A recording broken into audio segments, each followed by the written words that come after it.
আগামী ২ তারিখ মহাত্মা গান্ধীর জন্মদিন উপলক্ষে দেশ জুড়ে পালিত হবে স্বচ্ছ ভারত অভিযান। আজ থেকে দমদমের ভারতীয় জনতা পার্টির সদস্যরা বিজেপি মুখপাত্র বিমল শঙ্কর নন্দ জানালেন, দমদম ও দক্ষিণ দমদম পৌরসভার প্রতিটি ওয়ার্ডে এই অভিযান চলবে।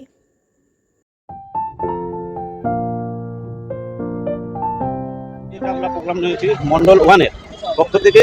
আমার সঙ্গে মন্ডল সভাপতি জেলার সুরিয়া শাহ আছেন, উপস্থিত রাজেশ শাহ আছেন।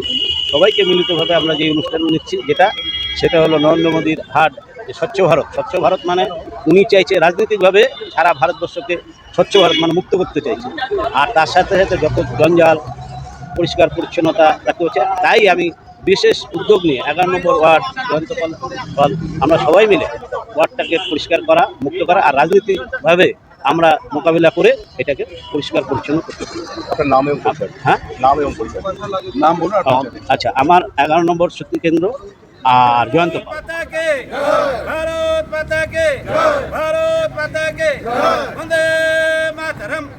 পাশাপাশি যশোর রোড মেট্রো স্টেশনের সামনে একটি করে বট, অশ্বত্থ এবং নিম গাছের চারাও রোপণ করা হয়।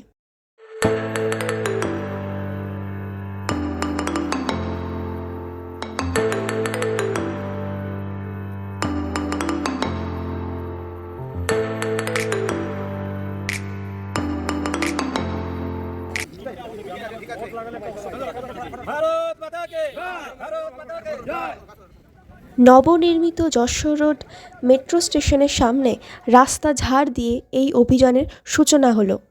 এছাড়াও ডাস্টবিন এবং ড্রেনগুলিতে ব্লিচিং পাউডার ছড়ানো হয়। পাশাপাশি যশোর রোড মেট্রো স্টেশনের সামনে একটি করে বট, অশ্বত্থ এবং নিম গাছের চারাও রোপণ করা হয়।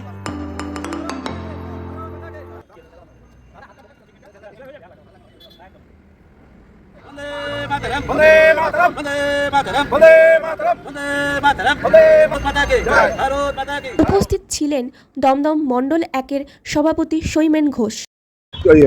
রাজ্যের সরকার আছে, তারা যদি সচেতন থাকতো সেই দিনের ওই জলমগ্ন কলকাতাকে দেখতে হতো না। যদি এরকম স্বচ্ছ ভারত মিশনটা মোদীজি অনেকদিন আগের দিয়েই এই প্রকল্পটা চালু করেছে, সবাই যদি মিলে, রাজ্য সরকারের কাছে অনুরোধ, পশ্চিমবঙ্গটাকে স্বচ্ছতা রাখার দায়িত্ব কিন্তু শুধু ভারতীয় জনতা পার্টির না, সবাইকে মিলে স্বচ্ছতা যদি রাখতে পারে তাহলেই কিন্তু পশ্চিমবঙ্গে এই জল নিকাশি ব্যবস্থা সব কিছু ব্যবস্থা কিন্তু সম্পূর্ণ হবে। আজকে পুজোর দিনে আমরা রাজনৈতিকভাবে রাজ্য সরকারকে অনুরোধ করব যে আগামী দিনে আমরা যেরকম ভারতীয় জনতা পার্টির কার্যকর্তারা এই যেরকম 11 নম্বর ওয়ার্ডে জয়ন্তপালের নেতৃত্বে আমরা এখানে যে স্বচ্ছ ভারতটা করলাম, এরকম যদি ভারতের পশ্চিমবঙ্গের সমস্ত জায়গায় রাজ্য সরকারের লোকরা যদি একটু সচেতন হয়ে কাজটা করে, তাহলে আগামী দিনে পশ্চিমবঙ্গের জল নিকাশি ব্যবস্থা আমাদের দূরত্ব হবে। আর এরকম জলমগ্ন অবস্থায় যে 11 জন মানুষ মারা গেল সেটা আর হবে না। সেই কারণে আমার নাম বিমল শঙ্কর নন্দ তার মূল্যবান মতামত পেশ করেছেন।